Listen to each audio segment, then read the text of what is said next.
Subscribe करें और bell दबाएं ताकि कोई खबर रह न जाए।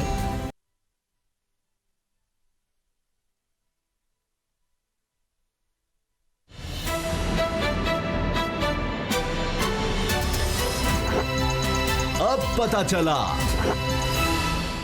बिस्मिल्लाहिर्रहमानिर्रहीम, अस्सलाम वालेकुम। मैं हूं मोहम्मद उसामा गाजी और आप देख रहे हैं अब पता चला। उर्दू का एक मुहावरा है, दिन में तारे दिखाना, जिसका मतलब है खूब पिटाई करना, इतना मारना कि मार खाने वाला बदहवास हो जाए, उल्टी सीधी बातें करने लगे। कुछ यही हाल पाकिस्तानियों का महंगाई ने कर दिया है। अवाम तो अवाम, हुकूमत को भी दिन में तारे दिखा दिए हैं। आप अंदाजा करें कि कल वज़ीर-ए-आज़म इमरान खान ने महंगाई के मारों के लिए रिलीफ पैकेज का ऐलान किया और आज करम फरमाओ ने चीनी की सूरत तकलीफ पैकेज दे दिया। आज की खबर है कि चीनी की एक्स मिल्स कीमत तारीख की बुलंद तरीन सतह पर पहुंच गई है, जिसकी वजह से मुल्क में चीनी 150 रुपए फी किलो तक भी फरोख्त हो रही है। पेशावर की होलसेल मार्केट में फी किलोग्राम चीनी की कीमत 8 रुपए का इजाफा हुआ। मुल्क के सबसे बड़े शहर कराची में होलसेल में चीनी की कीमत 138 रुपए किलो हो गई। रिटेल की बात करें तो इलाके के हिसाब से कीमत अपनी अपनी है। सितम देखिए कि कराची में गुज़श्ता 2 हफ्तों के दौरान चीनी की एक्स मिल्स कीमत 38 रुपए फी किलो बढ़ चुकी है, 38 रुपए। उधर लाहौर की थोक मार्केट में चीनी 9 रुपए फी किलो महंगी हो गई है। ये ज़रई मुल्क का हाल है, ज़रई मुल्क का, या फिर तब्दीली का कमाल। अवाम पूछ रहे हैं कि बड़ा शोर मचाया गया कि शुगर माफिया के गिर्द शिकंजा कस दिया गया है। वज़ीर-ए-आज़म के पसंदीदा तरीन जहांगीर तरीन को भी नहीं बख्शा गया। शुगर मिल्स मालिकान के खिलाफ मुकदमात का चर्चा हुआ, गिरफ्तारियों का भी शोर उठा, लेकिन नतीजा क्या निकला? अवाम को क्या हासिल हुआ? चीनी 150 रुपए किलो। अच्छा, कल वज़ीर-ए-आज़म इमरान खान कह रहे थे और विफाकी वज़रा भी सीना चौड़ा करके दावा कर रहे थे कि आटा, चीनी, घी और दालों पर तारीखी रिलीफ पैकेज दिया गया है। हातम ताई की कब्र को कैसे लात मारी गई, इस तारीखी पैकेज का पोल आज तब्दीली के साबका खिलाड़ी ने खोल रखा है।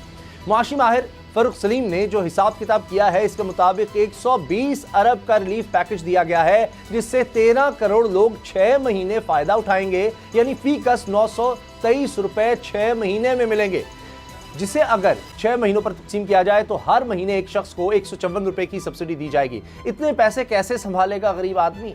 और रोजाना की बुनियाद पर फिर आप ही हिसाब कर लें। लगता है इसी झंझट से निजात के लिए करम फरमाओ ने चीनी की कीमत 150 रुपए तक पहुंचा दी है। रही बात पेट्रोल की, तो इसके बारे में वज़ीर-ए-आज़म पहले ही खबरदार कर चुके हैं कि मजीद महंगा होगा। अवाम तैयार रहें। एक तरफ चीज़ों को महंगा करना और दूसरी तरफ रिलीफ पैकेज का ऐलान करना, क्या ये गोरख धंधा ऐसे ही चलता रहेगा? इसी पर बात करेंगे बाबरडोगर गुलाम मुर्तज़ा से। गुलाम मुर्तज़ा साहब, वैसे तो आपने पहले ही कह दिया था कि यूटिलिटी स्टोर पर कीमतें बढ़ गई हैं। आप जो कहते हैं, या तो आप जानबूझकर कहते हैं और फिर आप बता देते हैं लोगों को कि जी ये होने लगा है, और फिर वो हो जाता है। ये क्यों आप करते हैं? आपने पहले ही कहा था कि जी ये रिलीफ बाद में आएगा, पहले कीमतें बढ़ जाएंगी, वो आपने बढ़ा दी कीमतें। देखिए, सबसे पहले तो बात ये है कि चीनी के हवाले से जो पॉलिसी थी वो नहीं बनाई गई मौजूदा हुकूमत की जानिब से। इनको ये इदराक नहीं था कि पाकिस्तान में चीनी की जो खपत है पर मंथ, पर डे या पर ईयर कितनी है और किस महीने तक हमें कितना स्टॉक मेंटेन करना है। अभी आपको मैं बता देता हूं कि इस हवाले से जो PSMA है, पाकिस्तान शुगर मिल्स एसोसिएशन, उन्होंने 5 माह कबल तकरीबन ख़त लिखा था, जिसमें कहा गया था कि चीनी तकरीबन अक्टूबर-नवंबर में पाकिस्तान में मौजूद नहीं होगी, लिहाजा चीनी इंपोर्ट कर ली जाए। अच्छा। अब वो ख़त कहाँ गया, किसकी नज़र गया? ये हुकूमत को ख़त लिखा था। उस वक्त अगर दरामदी चीनी, जो उस वक्त जब ख़त लिखा गया तो दरामदी चीनी का रेट जो था $500 फी मैट्रिक टन था। सही। और उसके बाद जून में हमें शुगर मिल्स एसोसिएशन ने कहा कि आप 102 रुपये फ़ी किलो चीनी हमसे ख़रीद सकते हैं जो हमारे पास पड़ी है, लेकिन उनसे चीनी नहीं खरीदी गई। फिर हमने टेंडर किए, इंटरनेशनल TCP को कहा कि आप चीनी मंगवाएं क्योंकि चीनी शॉर्ट हो गई है या हो रही है। तो हमने किस रेट पे मंगवाई? $637 फ़ी मैट्रिक टन, यानी कि $137 फ़ी मैट्रिक टन हमने ज़्यादा दे दिए सिर्फ अपनी अना के लिए कि हमने शुगर मिल्स वालों से नहीं ख़रीदनी। अब शुगर मिल्स वालों के पास स्टॉक था, उनके पास होते हैं आगे स्टॉकिए, जिनको हम ये कहते हैं कि ब्रोकर्स। जी। उन्होंने वो सारी की सारी चीनी उठा ली अब ये 7-8 लोग हैं पूरे मुल्क में जो बड़े ब्रोकर्स हैं, जिनके पास तमाम शुगर मिलों की चीनी इस वक्त मौजूद है, और वो अपनी मर्ज़ी से सप्लाई चेन उसको डिस्टर्ब करते हैं। अपनी मर्ज़ी से लाहौर की खपत अगर 1000 बोरी है रोज़ाना की, तो वो 700 बोरी लाहौर देते हैं, ऑटोमेटिकली 20, 25, 30 रुपये फ़ी किलो इजाफा हो जाता है। इसी तरह अगर पेशावर में 50-500 बोरी ज़रूरत है रोज़मर्रा की, तो वहाँ वो देते हैं 300 बोरी। 200 बोरी कम देंगे तो अल्टीमेटली वहाँ डिमांड सप्लाई चेन डिस्टर्ब होगी और रेट जो है वो बढ़ जाएंगे। अब वो खेल रहे हैं गवर्नमेंट से, और वो ये वो है जो होर्डिंग माफिया जिसको कहा जाता है। ये एक घंटे की मार है। अगर FIA 1 घंटे के अंदर कार्रवाई करे तो सारे का सारा स्टॉक इनका, सारे के सारा स्टॉक जो है इनका, इनके ऊपर गवर्नमेंट अपने बंदे बिठा दे और वहां से सप्लाई चेन को ये नौबत आ गई। आप भी ये कह रहे हैं कि FIA एक्शन ले, लेकिन मैं तो ये कहने लगा था कि शायद शुगर माफिया के आगे हथियार डाल दे तो उनकी मान लेते तो ये हाल ना होता है। बाबर डोगर साहब, एक तरफ हम ये कह रहे हैं कि फिर गुलाम रज़ा साहब कहते हैं जी आप हुकूमती मौक़िफ़ लेकर आते हैं, मेरी कोशिश होती है कि उस तरफ से जो बात कही जा रही है वो भी सामने आए ताकि उसका भी जवाब हो सके। आप देखें कि क्या कहा फवाद चौधरी साहब ने कि जी सिंध में कीमतें ज़्यादा हैं, सिंध में कीमतें ज़्यादा है, सिंध कंट्रोल नहीं कर रहा। अच्छा जी, वहाँ पर 150 पर पहुँच गई जी कराची में चीनी कीमत। पेशावर में भी देख लें, वहाँ खैबर पख्तूनख्वा में तो तहरीक इंसाफ की हुकूमत है, वहाँ भी कीमत बढ़ गई। फिर ये भी कहा जा रहा है जी क्रशिंग सीज़न शुरू हो रहा है, और क्रशिंग सीज़न शुरू होते ही ये कीमतें कोई 90 रुपये 100 रुपये तक आ जाएंगी। बाबर साहब, उसामा साहब, इस वक्त पंजाब की शुगर मिलों में तकरीबन 80,000 मैट्रिक टन जो चीनी है वो मौजूद है इस वक्त, जो कि तकरीबन 1 महीने का स्टॉक है। जो बाहर से चीनी है वो इससे लेता है। अब मैं आपको थोड़े से स्टैट्स बता देता हूँ, उस पर आप फिर आपको खुद ही अंदाज़ा लगा लें कि कौन होल्ड कर रहा है और कौन क्या कर रहा है। इस वक्त 12,000 मैट्रिक टन जो चीनी है वो इस वक्त मैं आज की बात कर रहा हूँ, वो रहीम यार खां शुगर मिल है जिसके मालिक हैं खुसरो बख्तियार और फिरोज लाई, उनकी मिल में मौजूद है। 12,000 मैट्रिक टन।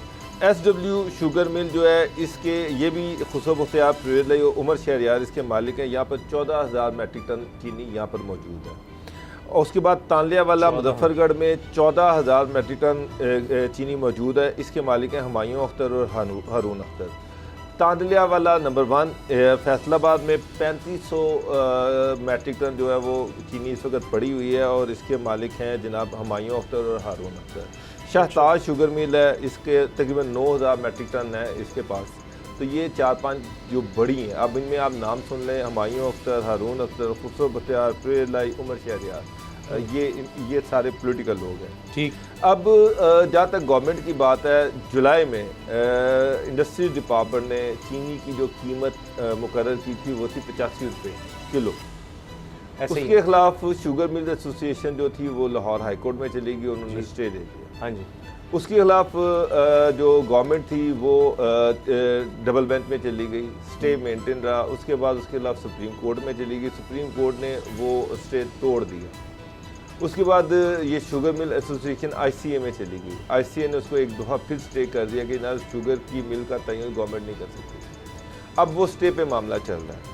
अब 4 महीने से ये मामला स्टे पे है, और 4 महीनों में अभी तक 15 लाख मैट्रिक टन ये शुगर मिल मालकान जो है गंदम चीनी जो है 105 रुपये फी किलो के हिसाब से बेच चुके हैं।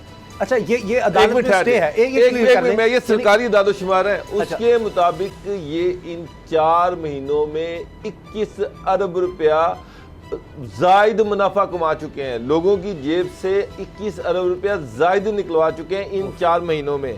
पिछले 4 दिनों में ये जो चीनी है, इन्होंने चीनी से 11 अरब 75 करोड़ रुपया जायद कमाया पिछले 4 दिनों में, जब चीनी की एवरेज प्राइस जो है वो 115 रुपये थी। तो अब मुझे ये बताएं कि 21 अरब और 1 अरब तकरीबन 23-24 अरब रुपया जो है ये इन 4-4.25 महीनों में शुगर मिल मालकान कमा चुके हैं। अब मामला जो है वो कोर्ट में है, कोर्ट ने उस पर स्टे किया हुआ है। हुकूमत ना चीनी की कीमत बढ़ा सकती है ना रेड कर सकती है, दोनों चीज़ें स्टे हुई हैं। मालकान जो है उन्होंने चीनी स्टॉक की हुई है। स्टॉकर्स की मैंने आपको लिस्ट दे दी है कि अगर इनसे ऊपर नीचे मेरे पास ऑफिशियल कागज़ है वो मैं आपको दिखा देता हूँ कि ये पॉलिटिकल लोग हैं। उनके सामने गवर्नमेंट बेबस है और वो उन्होंने चीनी की एक आर्टिफिशियल शॉर्टेज पैदा की हुई है। 80,000 मैट्रिक टन आपके पास चीनी है जो कि एक महीने के लिए बड़े आराम से चला सकते हैं, लेकिन अब वो चीनी 140 पे चली गई है और हो सकता है कल 150 पे चली। अच्छा, इसमें मुझे बताएं गुलाम नबी साहब के, देखिए अगर अदालत रिलीफ दे देती है, अदालत में केस चला जाता है जिस तरह कंपटीशन कमीशन ने किया जी, 44 अरब रुपया जुर्माना किया, वहां पर वो जाहिर है उसमें कोई लूपोल होंगे, उसमें कोई मसला होगा, तभी अदालत ने उसको रोका। तो जब अदालत से अगर रिलीफ मिल जाता है, हुकूमत का फिर क्या कसूर है? हुकूमत क्या करे? आप कह रहे हैं FIA छापे मारे। देखिए, जो स्टॉक में चीज़ें पड़ी हुई हैं और वो बाहर नहीं निकल रही मार्केट में, ये अदालत ने थोड़ी रोका है कि वो जो होर्डिंग्स हैं वो की जाएं। अदालत के तो किसी फैसले में ये नहीं लिखा हुआ कि होर्डिंग्स जो है वो जायज हो छापा गई नहीं है। मार सकते, तो अब ICA का डिसीजन है, छापा नहीं मार सकते, आप रेड नहीं कर सकते। देखिए, होर्डिंग्स जो हैं, फिर देखिए एक और है, आप इन फैक्ट्रियों के बाहर इंस्पेक्टर बिठा दें एक्साइज के, कि जब वो कहते हैं कि हमारे पास स्टॉक नहीं है, आप अपना वहां पे एक्साइज का पता बिठा दें, आपके अगर पास नहीं है तो आप बाहर से निकाल सकते हैं। मिल के बाहर बिठाए ना, किया है आप रेला की मिल के बाहर बिठाए ना, आप हुमायूं अख्तर की मिल के बाहर बिठाए ना, हारून अख्तर की मिल के बाहर बिठाए, क्यों नहीं ये बिठाते? ये तो देखिए, वो बिठाना चाहिए कि कोई भी हो। मैं ये कहता हूँ अगर जहांगीर तरीन को हाथ डाला जा सकता है और उसको हर काम उसका जो है वो खराब किया जा सकता है या उनके ऊपर माफिया का इल्ज़ाम लग सकता है, तो बाकी लोगों को क्या है, बाकी लोगों के साथ भी किया जाए। और ये मैं शुरू से बात करता आ रहा हूँ, ये बैड गवर्नेंस है, ये हमें डिमांड एंड सप्लाई को ये इन्होंने पूरी तरह से अदराक इसका नहीं किया और उसी वजह से ये प्रॉब्लम एक से एक दिन आगे से आगे बढ़ते चले गए। अगर आप आज से 10 साल पहले के 2009 का सुप्रीम कोर्ट में शुगर स्टडी केस था, उसको आप देख लें, शफकत चौहान साहब लाहौर के बड़े सीनियर लॉयर हैं, वो उसमें अपीयर हुए थे और बड़ी तफसीली उसमें जिक्र है कि कौन कौन लोग जो हैं वो इन्वॉल्व थे। जो नाम आपने लिए हैं उस वक्त भी वही तमाम लोग, उनका नाम है उस फैसले में और उसके ऊपर कार्रवाइयाँ ज़ाहिर है हुकूमतों ने करनी थी। वो आगे आने वाले जो 10 साल जिन हुकूमतों के थे वो खुद शुगर इंडस्ट्री से ताल्लुक़ रखते थे और फिर उस तरह से उसके बाद अब भी आप देखें कि शुगर इंडस्ट्रीज जो सारी अब फिर हुकूमत में बैठी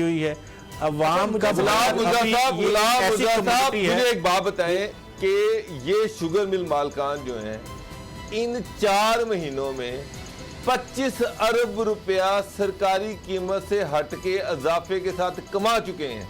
अब आप ये कहें कि ये बड़े मासूम लोग हैं, बड़े सादा लोग हैं, ये बड़े बेचारे लोग हैं, तो ये तो अब गवर्नमेंट क्या कर सकती है? गवर्नमेंट तो सुप्रीम कोर्ट तक, ICA तक इनके पीछे गई। अब वहां से अगर रिलीफ नहीं मिला तो अब आगे क्या कर सकती है गवर्नमेंट? देखिए, ये तो कीमत जो है उन्होंने तो 85 रुपए रखी है। जी, आप जो बात कर रहे हैं वो इसलिए इसमें समझ आती है, गवर्नमेंट जो है, देखिए जब गवर्नमेंट को जी गवर्नमेंट जो है, देखें अपने अटॉर्नी जनरल के ज़रिए से, अपने एडवोकेट जनरल के ज़रिए से गवर्नमेंट जो है, देखें क्या कुछ नहीं करवाया गवर्नमेंट ने, तमाम काम तो गवर्नमेंट के होते रहे हैं। तो इन कामों के ऊपर भी ये था कि उनके साथ बैठ के उनको ब्रीफिंग, बैकग्राउंड ब्रीफिंग्स देते, उनके साथ इन कैमरा सेशंस कर लेते उन अदालतों के साथ, वहाँ बैठ के उनको समझाते, बताते सारी चीज़ और स्टडीज़ उनके सामने रखते, क्योंकि ये एक ऐसी चीज़ है कि हमारे यहाँ लोगों को पता, अब शुगर इंडस्ट्री के 10-12 लोग हैं, उनको अब पता है कि गन्ने की फसल तैयार खड़ी है और ये हर हाल में किसान ने इसको काटना है और इन ट्रालियों में भर के हमारी मिलों में लेके आना है। अब वो तो फिर ऊपर चढ़ जाएंगे ना, ये तो ऐसी कमोडिटी है, उनको पता है कि किसान सड़कों पे निकल आएगा अगर उसका गन्ना नहीं खरीदेंगे। अगर अभी से आप क्रशिंग शुरू कर दें, चलें, और इस बहरान का हल एक बड़ा सादा हल है, गवर्नमेंट अनाउंस करे कि 10 नवंबर से मिले खोल लें, स्टार्ट करें क्रशिंग, गन्ना तैयार है, क्रशिंग शुरू हो जाएगी। तो अभी आप इमीडिएटली कोई एक्शन तो लें। जब आप छोड़ देंगे, अपने हाथ पांव ढीले छोड़ देंगे और आप ना होर्डिंग वालों को पूछेंगे, ना स्टाकियों को पूछेंगे, ना मिल वालों को पूछेंगे, अच्छा, फिर अल्लाह के हवाले है सारी हुकूमत भी और आपका निजाम भी। कि हुकूमत ने देखा कि जब हम पूछने की तरफ जाते हैं उल्टा असर होता है, उल्टा रिएक्शन आता है कि अगर हम इनसे मिल बैठकर बात कर लेते तो आज ये 150 रुपए पर चीनी ना जाती। और आपने कहा था कि जी पेट्रोल और डॉलर जो है वो एक प्राइस पर लेकर आना है, मुझे तो लग रहा है आपने पहले चीनी बढ़वा दी, अब तो वो 150 पर पहुंच गया, पेट्रोल तो अभी भी उससे पीछे है। तो ये अब पता नहीं इसके बाद, क्योंकि पेट्रोल भी पहुंच जाएगा। जी, हाँ जी, वो तो पेट्रोल भी पहुंच जाएगा, आप देख लीजिएगा, पेट्रोल पैरिटी है, डॉलर पैरिटी के साथ आएगा, $1 इज इक्वल टू 1 लीटर में आता रहे। मगर बाबर डोगर साहब, ये जो अब बात नजर आ रही है, क्या ये तो नहीं हुकूमत ने देख लिया कि भाई अगर इनको पकड़ने जाएंगे तो हम उल्टा असर देखते हैं? अब चंद दिन में ऐसा कुछ नहीं हो गया, कोई तूफान नहीं आ गया, कोई बिजली या पेट्रोल या कोई भी चीज़ आप पैरिटी उसकी देख लें, इतना फ़र्क नहीं पड़ा जितनी चीनी की कीमत बढ़ा दी है। और हुकूमत के अदाद-ओ-शुमार या जो जाली अकाउंट्स पकड़े गए, जो कुछ भी है, उसमें पता चलता है कि यही अकाउंट्स जो हैं यही यूज़ हो रहे हैं दालों की खरीदारी में भी, घी की खरीदारी में भी, यानी वही माफिया यहाँ भी है। तो इसका मतलब है कि इसका इफेक्ट उधर भी जाएगा। अब ये चीनी महंगी करेंगे तो हर चीज़ महंगी हो जाएगी। उसामा साहब, इशू ये है कि नाम तो मैंने आपके सामने ले दिए हैं। ये बंदे हैं, इनकी ये 4 शुगर मिले हैं, 80,000 टन जो 80,000 तो मैट्रिक टन जो है, उसमें से 45,000 मैट्रिक टन तो इन लोगों ने गंदम को जखीरा किया हुआ है, तो चीनी को जखीरा किया हुआ है। तो अब गवर्नमेंट लगभग 100 के करीब है, पता नहीं बाकियों ने कितना मिलों पे इनके छापा मारे, वहाँ पर इंस्पेक्टर बैठाए, उनका स्टॉक चेक करे, पूछे इनसे कि क्यों इन्होंने ये स्टॉक जो है इन्होंने रोका हुआ है, क्यों नहीं ये स्टॉक रिलीज़ किया जा रहा। तो और सेकेंडली ये है कि सुप्रीम कोर्ट में जो ICA में फैसला हुआ उसके खिलाफ फुल बेंच में चली जाए और उसमें जाके कुछ तो करना पड़ेगा, तो कोशिश करे। अब ये तो 140 पे जा रही है चीनी, इसका मतलब है कि ये जो 105 रुपये एवरेज पे कमा रहे थे, अब जब ये 140 पे जाएगी तो आप इनका प्रॉफिट मार्जिन ये 30 अरब रुपया तो पहले कमा चुके हैं। और अंदाजा लगा लें कि ये तो अगले 1 महीने में 20-25 अरब रुपया और निकाल लेंगे। अब सिर्फ ये लग रहा है कि जी चंद दिन तक क्रशिंग सीजन शुरू हो जाएगा, गन्ने की क्रशिंग शुरू होगी तो शायद कीमतें नीचे आ जाएं, यही लग रहा है। हुकूमत की तरफ से तो अब इंतज़ार ही है। गुलाम रज़ा साहब, तहरीक लब्बैक वाला मामला आपको लगता है कि अब सुलझ गया है? जिस तरह से वो बात हुई कि जी जो मुआहिदा है वो सामने नहीं लाया जाएगा, लेकिन लग रहा है कि क्यों उसको सीक्रेट रखा गया ताकि फिर कोई स्पॉयलर्स बीच में ना आ जाएं, क्योंकि अब ये भी बात आ गई है कि जी कलअदम का जो लफ्ज़ है वो हटाने की समरी भी आगे चली गई है। तो यही चीज़ें थी जो कुछ सामने आ रही थी कि जी कलअदम नहीं कहा जाएगा, सियासत में हिस्सा लेने की इजाज़त दी जाएगी, तो उस तरफ अब जाया जा रहा है। देखिए, पहला हिस्सा तो उस दिन मुकम्मल होगा जिस दिन वज़ीराबाद में बैठे जो तहरीक लब्बैक के लोग हैं वो वापस जामे मस्जिद रहमतुल्लिल आलमीन चले जाएंगे। उस दिन हम ये समझेंगे कि जो कम से कम 35-40% जो मुआहिदा है वो उसके ऊपर अमल दरामद हो गया है। तो अभी CBMs हैं दोनों तरफ से और किए जा रहे हैं, गवर्नमेंट काम कर रही है और ये कालादम के हवाले से भी ज़ाहिर है कि वो अब इस बात को मान गए हैं कि ये एक सियासी कुव्वत है और सियासी कुव्वत को बतौर सियासी जमात के ही हम लेंगे और इनके साथ वो वाला रवैया जो पहले रखा जा रहा था वो नहीं रखा जाएगा। तो इसी वजह से हम ये देख रहे हैं पंजाब हुकूमत की जानिब से कालादम वाला मामला आया, अदालतों में भी केस जो है वो आज आपने देखा कि वहाँ पे भी दरख्वास्त जो है गवर्नमेंट ऑफ पंजाब ने जो दी हुई थी वो वापस ली है और उसके बाद वापस लेने के बाद अगली जो इंतज़ामी इनका ऑर्डर था उसको भी वापस लेंगे। तो मेरे ख्याल में नेक्स्ट केस ऑफ जो है उसमें आपको मज़ीद रिलीफ मिलता हुआ तहरीक लब्बैक को नज़र आएगा। तो जो ख़दशात अभी बहुत सारे दोनों तरफ मौजूद हैं, गवर्नमेंट की तरफ से भी मौजूद हैं, जिसका आज आप अगर शेख रशीद साहब वज़ीर दाखिला हैं उनकी गुफ्तगू आज हुई है, उसको अगर आप सुने तो उसमें काफ़ी सारे ऐसे जुमले शेख रशीद साहब कहते हुए सुनाई दिए हैं कि दिखाई दिए कि वो शायद अभी भी किसी न किसी लिहाज से वो अभी मुतमिन नहीं है और लेकिन क्योंकि वो अब इररिलेवेंट हैं उस सारी सिचुएशन में काम करने वाले जो हैं शाह महमूद कुरैशी हैं, एक जुमला उन्होंने जो कहा कि पता नहीं किसके साथ मुआहिदा हुआ है। तो ये इस तरह की बातें जो हैं तो दोनों तरफ तकलीफदेह होंगी कि किसका किससे मुआहिदा हुआ है। ये शेख साहब ने कहा है, बड़ी जिम्मेदार पोजीशन है, जिम्मेदार पोस्ट है और वहाँ पे बैठ के वो ये बात कर रहे हैं। अपने तो इस तरह की सूरत हाल में मैं उस पर आज भी कायम हूँ, लेकिन इमरान खान साहब ने भी कहा है कि इस पर बात ना की जाए, मामला हल हो रहा है।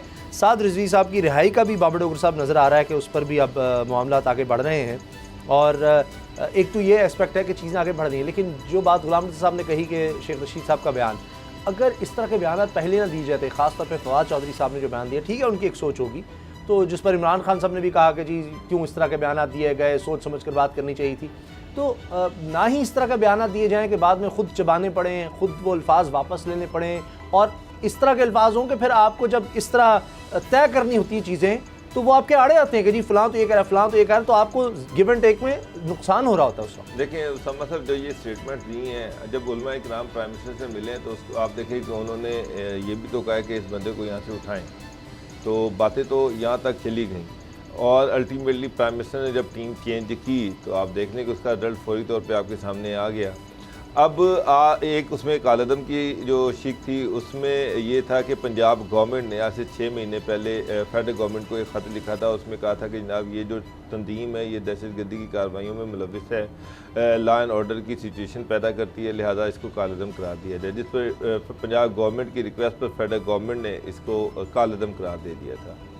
अब मीटिंग में पंजाब गवर्नमेंट ये चाह रही थी कि तरीके लब्बैक पाकिस्तान जो है इसकी मजलिस शूरा खुद ख़त लिखे फेडरल गवर्नमेंट को, लेकिन उन्होंने इंसिस्ट किया जी कि पंजाब गवर्नमेंट ख़त लिखे। तो आज कैबिनेट की मंजूरी के साथ वज़ीर आला जो हैं उनके हुक्म पर आज होम डिपार्टमेंट ने इंटीरियर मिनिस्ट्री को ख़त लिख दी है। इंटीरियर मिनिस्ट्री जो है वो इसको जो है वो कालदम जमात की लिस्ट से निकालेगी। तो उम्मीद है कि लेटर चला गया तो ये शायद हो सकता है कल तक लेटर पहुंच जाए तो ये कालदम की लिस्ट से निकल जाए। और लग रहा है कि साद रिजवी साहब जो हैं हफ्ते वाले दिन तक का टाइम जो लग रहा है, मेरी उनके वकला से बात हुई तो उनको बड़े पूरी उम्मीद है कि हफ्ते वाले दिन उनकी रिहाई पॉसिबल है, मुमकिन है। अच्छा, अब वज़ीराबाद में जो धरने वाले बैठे हुए हैं उनकी ये डिमांड थी, उन्होंने ये कहा था कि वो एक पार्क में बैठे हुए हैं साथ, उन्होंने कहा था कि साद रिजवी साहब खुद आकर जब तक ये नहीं कहेंगे कि जनाब मैं धरने को के ख़त्म होने का ऐलान कर रहा हूँ, हम यहाँ से नहीं उठेंगे। तो अब वो गवर्नमेंट ने तो पहले ही कह दिया था कि ये एक लीगल प्रोसीजर है, कानूनी प्रोसीजर है, इसको कंप्लीट होते हुए 3-4 दिन लग जाएंगे।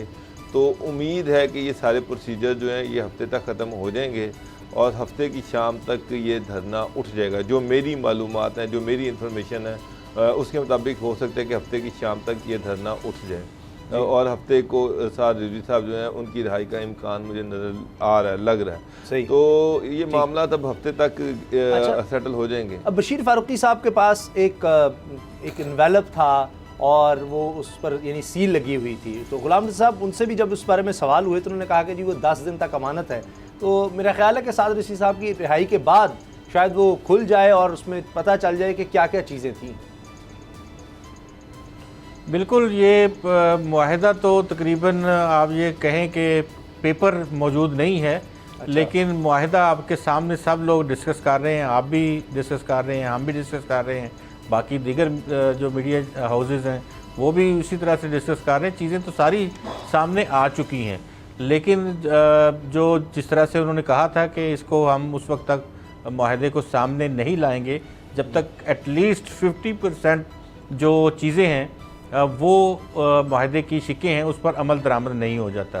तो 50% में हाफ़िज़ साद साहब की रिहाई है और उसके बाद ये प्रेस्क्राइब जो जमात है उसको कालादम से आम मजहबी जमात जो है उस वहाँ तक लेके आना, सियासी सरगर्मियों की इजाज़त देना और जो मुकदमात जिनके ऊपर हैं छोटे 16 MPO के तहत या नक्शे अमन के या और छोटे छोटे दीगर मुकदमात, उन तमाम कारकुनों को रिहा करना और बाकी जो बड़े मुकदमात किसी भी हवाले से पुराने धरनों के या मौजूदा धरनों के हैं उनमें प्रोसिक्यूशन को गवर्नमेंट की जानिब से सहूलत फराहम करना, ये वो तमाम चीज़ें हैं जो इस धरने सिर्फ मुआहिदा ही जो है वो उससे लाइल्मी है। अच्छा। लेकिन मुआहिदा जो शिकें हैं वो तो तमाम की तमाम सामने हैं और एक शिक जो है जिसके ऊपर अभी ना गवर्नमेंट बात कर रही है और ना हाफ़िज़ साद रिजवी साहब की जमात की जानिब से बात की जा रही है तहरीक लब्बैक से कि वो फ्रांस के सफ़ीर के हवाले से वो तो अभी तक यही लग रहा है बड़ी अहम बात सामने आई। हाँ जी, पीछे ले जाया गया है कि वो किस तरह लाया जाता है या आ गया हुआ है, वो अब लगता है कि इस वक्त अंडर डिस्कशन इतना ज़्यादा नहीं है। मुझे ब्रेक का कहा जा रहा है जी, ब्रेक लेते हैं और ब्रेक के बाद बात करेंगे कि नैब ने तो लेना था एहतसाब औरों का, लेकिन अब उसके एहतसाब की बात हो रही है कि 815 अरब रुपए का हिसाब, 815 रुपए रिकवरी तो हुई, गई कहाँ कुछ समझ नहीं आ रही। ब्रेक के बाद बताते हैं।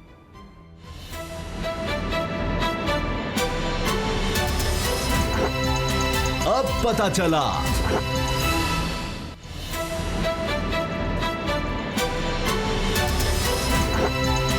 अब पता चला। नैब के हवाले से हैरान कुन इंकशाफ है और ये पार्लियामेंट के अंदर हो रहा है, कायमा कमेटी के सामने हो रहा है कि नैब ने कुल 821 अरब रुपया रिकवर किया है। ये नैब के अपने डॉक्यूमेंट्स हैं और इसमें से जब वजारत ख़जाना से पूछा गया कि जी 821 अरब रुपया रिकवर हुआ है तो वजारत ख़जाना ने कहा जी हमें तो 6.5 अरब रुपए का पता है, वो उसका हिसाब हमारे पास है, बाकी 815 अरब रुपया कहाँ है हमें नहीं पता। कौमी ख़जाने में कुछ नहीं आया इस 821 अरब रुपए में से। 815 रुपया जो है वो कौमी ख़जाने में नहीं आया। अब ये हैरान कुन बात है। हम देखते हैं वज़ीर-ए-आज़म कहते हैं हमारे दौर में सबसे ज़्यादा रिकवरी हुई जब से मौजूदा जो चेयरमैन है नैब के वो आए, तब से रिकवरी बहुत ज़्यादा हुई, अरबों रुपया कहा जाता है, अरब रुपया। तो बाबर डोगर साहब ये फिर कहाँ चले गए ये सब पैसे? मतलब ये कोई 821 रुपये तो छोड़ दें, 1000 छोड़ दें, लाख छोड़ दें, करोड़ भी छोड़ दें, ये 815 अरब रुपया है, अरब रुपया। उसामा साहब बिल्कुल, और ये नैब की अपना क्लेम है कि जनाब हमने 821 अरब रुपया रिकवर किया है, ये उनका अपना क्लेम है। और लॉ ये कहता है कि जो भी रिकवरी होगी वो कौमी ख़जाने में जाएगी। अब नैब जो ऑडिटर जनरल ऑफ पाकिस्तान है उससे पूछा गया कि जनाब आपने नैब का ऑडिट कब किया था? उन्होंने कहा 10 साल हो गए हमने नैब का ऑडिट नहीं किया। वजह क्या थी? वजह ये थी कि डर रहे थे, खौफजदा थे कि ये ना हो कि हम ऑडिट करने जाएं और हमें पकड़ के वहाँ पर बिठा लें। बल्कि अब नैब जो है लॉ ये कहता है कि हर वो चीज़ जो पार्लियामेंट से पास होके आएगी वो ऑडिटेबल है। हर वो महकमा जिसका बजट पार्लियामेंट पास करेगी, नैब का बजट जो है वो पार्लियामेंट पास करती है, वो वोट के ज़रिए से पास होता है, लिहाजा वो ऑडिटर जनरल ऑफ पाकिस्तान की डोमेन में आता है। अब नैब का अपना लॉ ये कहता है कि चेयरमैन नैब जो है वो उसका ऑडिट करवाएंगे, हर साल ऑडिट करवाएंगे। अच्छा। ऑडिटर जनरल जो है उसका भी लॉ के मुताबिक वो भी उसका ऑडिट कर सकते हैं। तो नैब के चेयरमैन ने अपना ऑडिट 10 साल में क्यों नहीं करवाया? उन्होंने क्यों ये ज़रूरी नहीं समझा कि जनाब हम भी जो है किसी के सामने जवाबदेह हैं, हमारी परफॉर्मेंस जो है वो भी जवाबदेह है। आप डोरा तो पीट रहे हैं 821 अरब रुपये का, अब 815 अरब रुपये का जो रोला पड़ गया है, अगर कल ऑडिटर जनरल वहाँ पे ऑडिट करता है और उसकी ऑडिट में कुछ आता है तो मुझे एक बात बताएं कि नैब किसके सामने जवाबदेह है? नैब की जवाबदेही कौन करेगा? और अगर इसमें कोई करप्शन आ जाती है तो उसको कौन देखेगा? वो उसके लिए ऑर्डिनेंस भी जो आया था उस पर भी एक अलग खबर आ गई है, उस पर भी हम बात करते हैं कि अटॉर्नी जनरल ने वज़ीर-ए-आज़म को क्या मशवरा दिया कि ये अदालत से मामला ख़राब हो जाने। लेकिन पहले गुलाम मुर्तज़ा साहब ये बताएं आप। अच्छा वैसे सॉरी मैं आपको काट रहा हूँ, ये चीज़ें आ रही थी, ये चीज़ें पहले से ये रिपोर्ट्स आ रही थी कि मुख्तलिफ जो डीजीज हैं नैब के वहाँ पर बहुत ज़्यादा इरेगुलरिटीज़ हैं। अच्छा। बहुत सारी चीज़ों की इरेगुलरिटीज़ हैं और वो जानबूझ के उसका ऑडिट नहीं करवाया जा रहा। अच्छा, और अब मसला ये है कि ये इसको क्या समझेंगे? क्या उन्होंने प्रेशराइज किया ऑडिटर जनरल को कि आप हमारा एहतसाब नहीं कर सकते, ऑडिट नहीं कर सकते? तो ये अब बड़ी आपने अब अटॉर्नी जनरल ये ऑडिटर जनरल की बात कर दी। जब ये कायमा कमेटी के सामने भी बहुत से मेंबरान ने ये बात की जो मेंबर पार्लियामेंट हैं कि जी ना बुलाओ, शायद मांडवाला साहब ने ये कहा कि जी अगर बुलाएंगे तो आप खुद ही ना नैब के सामने आपको पेश होना पड़ जाए, इसमें ना जाएं। लेकिन गुलाम रज़ा साहब ये बात भी वहाँ पर हुई है कि 20% रिकवरी तो लीगली नैब अपने पास रख सकता है। जो भी उसमें इन्वेस्टिगेटर्स आए जिन्होंने रिकवरी किया उनको इंसेंटिवाइज किया गया कि भाई माल इस तरह का पकड़ोगे तो 20% तुम्हें मिलेगा। देखिए जो इनका एक है EVM, वो इनका होता है रज़ा कराना जो प्ली बारगेन है जी, उसमें इनका बहुत सारा जो पैसा आता है उसमें से 15% है या 20% है, उसको नैब के जो लोग उसमें रिकवरी में शामिल होते हैं वो उसको ले सकते हैं। लेकिन वो इस तरह से नहीं है कि अनऑडिटेबल नहीं है कोई भी चीज़, क्योंकि जो चीज़ भी आप काम कर रहे हैं आपको ख़र्चा तो सारा गवर्नमेंट ऑफ पाकिस्तान आपके ऊपर कर रही है, तनख्वाहें आपको वो दे रही है, सहूलियत आपको वो दे रही है। तो जो ऑडिटर जनरल ऑफ पाकिस्तान है उनकी जानिब से हर साल ख़त लिखा गया ज़रूर कि हमने ऑडिट करना है आपका, और ऑडिट के लिए टाइम जो है वो महकमा देता है, लेकिन किसी ने भी टाइम नहीं दिया ऑडिट के लिए और इसी वजह से ऑडिट नहीं हो सका जी। यहाँ एक तरफ तो ये 800 अरब रुपए की बात है, उसको अभी बताना होगा नैब को, क्योंकि पब्लिक अकाउंट कमेटी जो है पाकिस्तान का सबसे बड़ा फोरम है जिसमें तमाम अदारे, आइनी अदारे हों या जो भी हों वो जवाबदेह होते हैं, सिवाय सुप्रीम कोर्ट ऑफ पाकिस्तान के। बाकी तकरीबन तमाम अदारे वहाँ जाके अपना, लेकिन वहाँ भी इंटरनल ऑडिट का जो सिस्टम है वो सुप्रीम कोर्ट ऑफ पाकिस्तान में भी मौजूद है, या फोर्सेस हैं वहाँ पे भी मौजूद है। तो ये नैब को हर हाल में वहाँ पे बताना पड़ेगा कि पैसे किस किस जगह से कितने रिकवर हुए। अच्छा उसमें कि कुछ गुलाम मुर्जा साहब चले फर्ज करूँ, होता ये है मेरी बात सुने, recovery अगर जो है ना, 20 अरब मैं मान गया कि ईवीएम के जरिए से 20% ये रख सकते हैं, 821 अरब का 20% निकाल लें तो 150 अरब बनता है, फिर भी 650 अरब का तो हिसाब इनको देना पड़ेगा कि जनाब वो कहाँ पर है। देखिए वो हिसाब बिल्कुल देना पड़ेगा। ये अब केस खुला है पब्लिक अकाउंट कमेटी में, तो ये बात बहुत आगे जाएगी। अभी बहुत सारे महकमे शिकायत कर रहे हैं, जिस तरह से हाउसिंग फाउंडेशन है वहाँ से पता चल रहा है कि ज़बरदस्ती नैब के हाई ऑफिशियल्स ने वहाँ ये ख़बर है, और ये इंशाल्लाह ये देखेंगे आपके ये पीएसी इसमें भी इनको बुलाएगी इस हवाले से। वहाँ ये प्रेशराइज़ किया गया कि इनको सरकारी मुलाजम समझा जाए और इनको प्लाट अलाट किए जाएं जो कि सरकारी मुलाजमिन को अलाट किए जाते हैं। तो वहाँ ज़बरदस्ती ये चीज़ें करवाई गई और वहाँ से प्लॉट जो हैं वो भी लिए गए। और इसके साथ साथ एक और बड़ी चीज़ इनके जो खाते में आने वाली है, ये सरकारी मुलाजमीन के जो घर होते हैं उन घरों के ऊपर बहुत सारे लोग रहायश पजीर हैं, और वो हाउसिंग के, अगर हाउसिंग जो हाउसिंग एंड वर्क्स है उसके अंडर ये सारी चीज़ें हैं या सीडीए के अंडर हैं, लेकिन वहाँ पे कहीं नहीं किसी भी अदारे में लिखा हुआ कि नैब या इसका जैसा कोई अदारा जो अथॉरिटी के लोग हैं जो सरकारी रिहाइशगाहें ले सकते हैं, सिर्फ जो बराह रास्त सरकारी मुलाजम हैं वो रिहाइशगाहें ले सकते हैं, लेकिन इन तमाम लोगों ने मुख्तलिफ इस्लामाबाद के सेक्टर्स में काफ़ी सारे लोगों ने रिहाइशें ले रखी हैं। तो ये बहुत सारी चीज़ें हैं अब आनी शुरू होंगी, लेकिन तो फिर बहुत सारी चीज़ों का जवाब देना होगा जो, क्योंकि जो खुद पारसाई के लिए बनाए गए थे वो कितने पारसा हैं। सर कहीं ऐसा तो नहीं है कि बाबर डोगर साहब के जी महकमा खुराक सिंध की वो गंदम जनाब वो चोरी हुई, उसका पता नहीं अरब रुपए की थी शायद, अब मुझे इतना याद नहीं आ रहा, लेकिन 11 अरब रुपये थे कि जी वो महकमा खुराक को वापस चले गए हैं इस तरह से रिकवर करके, जो पैसे वहाँ से पकड़े गए थे उन लोगों से। तो ये भी है कि शायद जिन महकमों से इस तरह की रिकवरी होती है, जिन महकमों में लूटे जाते हैं वो उन महकमों को दे दिए गए, लेकिन कुछ सामने तो लाए ना। देखिए उसामा साहब, जब आपने क्लेम किया कि 821 अरब रुपया हमने लोगों से रिकवर किया जी, तो उसका ऑडिट तो होना चाहिए, चाहे आपने सिंध गवर्नमेंट को दिया है, चाहे ईडन के जो मुतासरीन थे उनको दिया, डबल शाह के मुतासरीन को जो भी दिया, कितने पैसे आए, कितने लोगों को दे दिए, कितने हैं। अब फाइनेंस मिनिस्टर तो ये कह रहे हैं कि ना हमारे अकाउंट में तो सिर्फ 6 अरब रुपया आया, उसी का हमें पता है कि ये रिकवरी हुई है।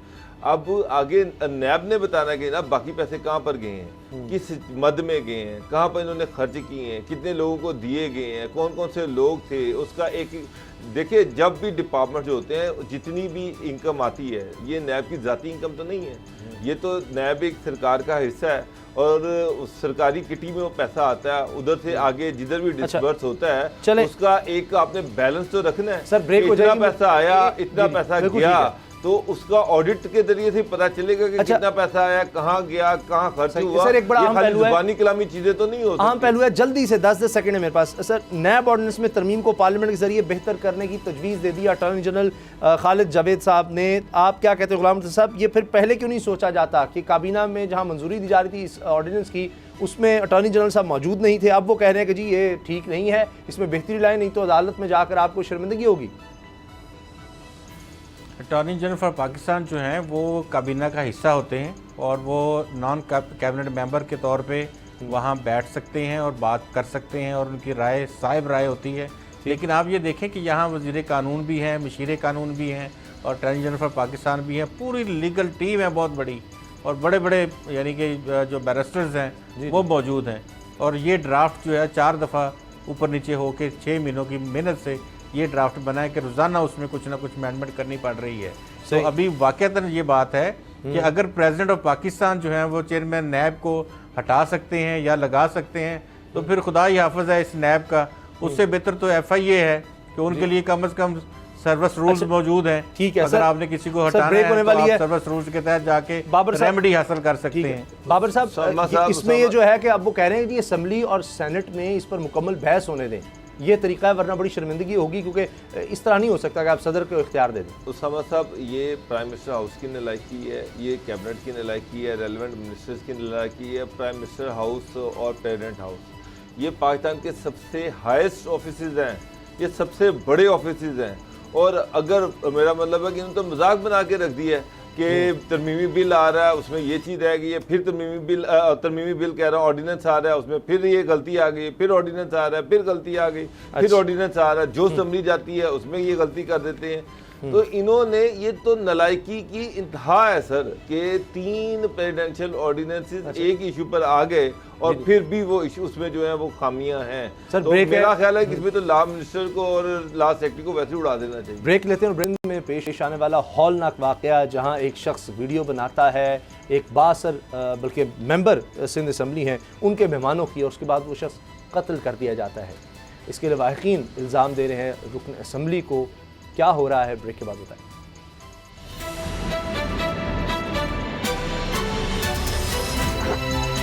अब पता चला।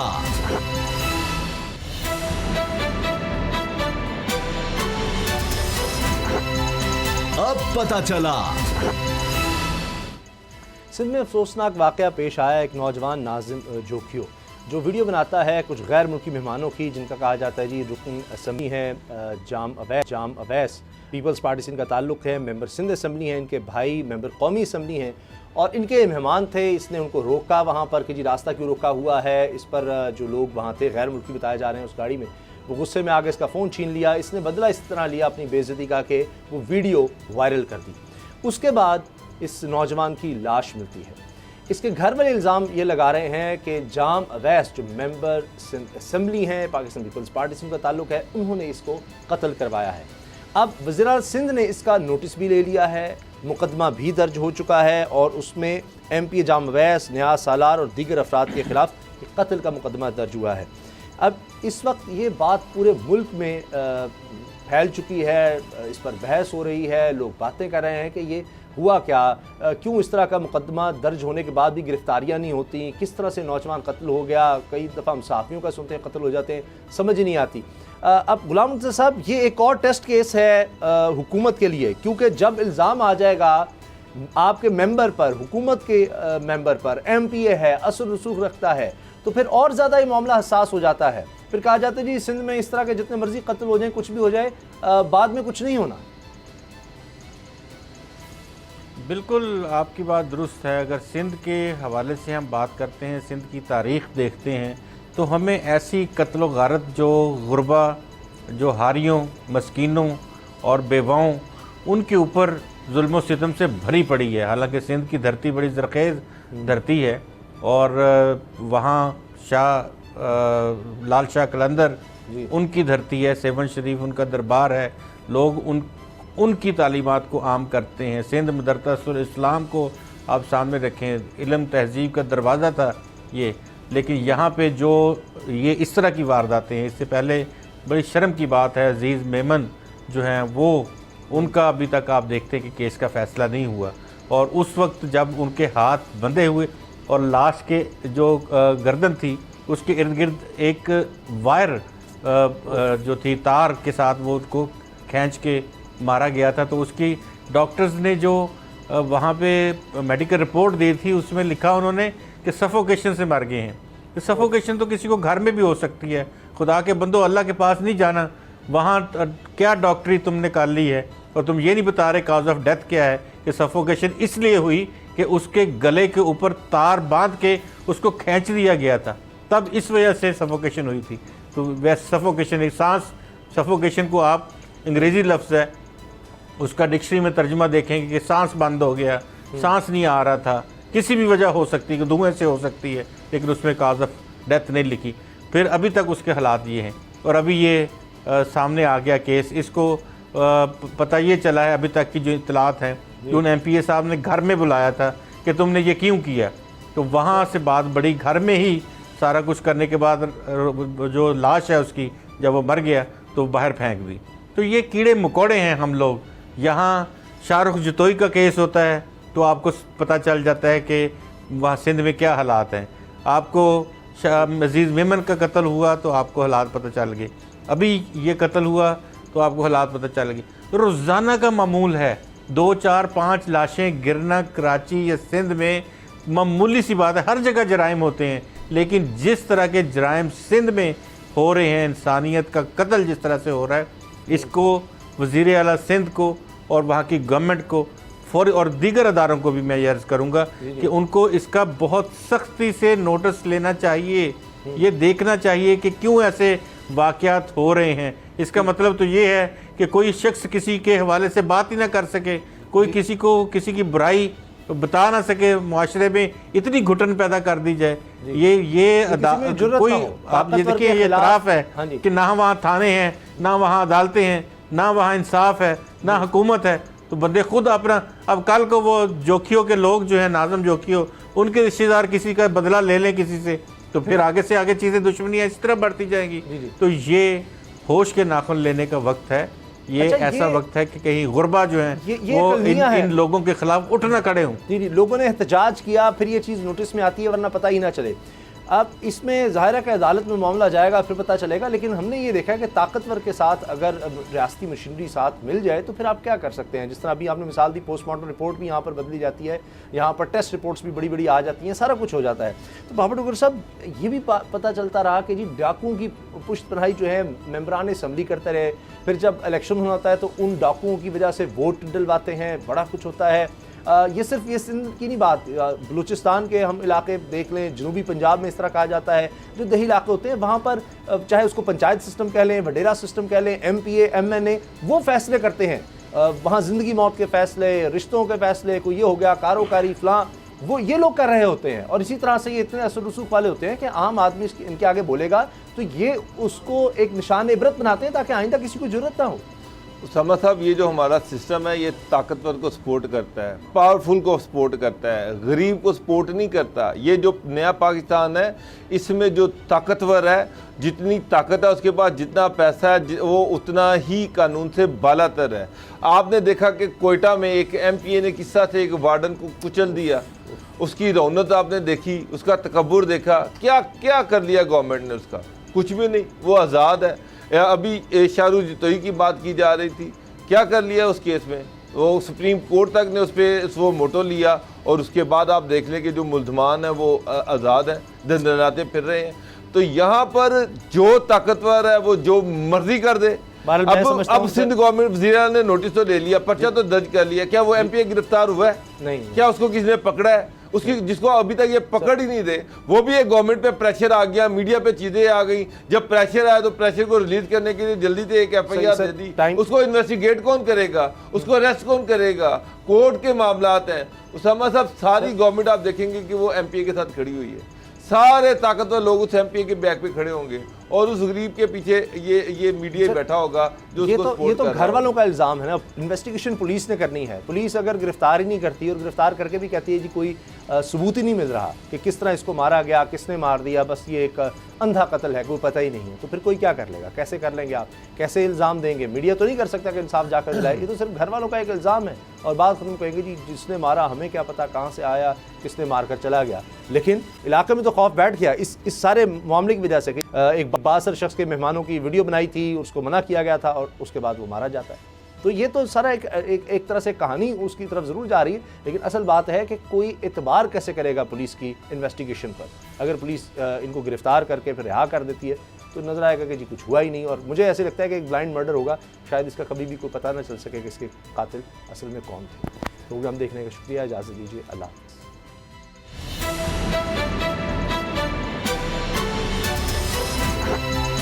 अब पता चला। सब्सक्राइब करें और बेल दबाएं ताकि कोई खबर रह न जाए।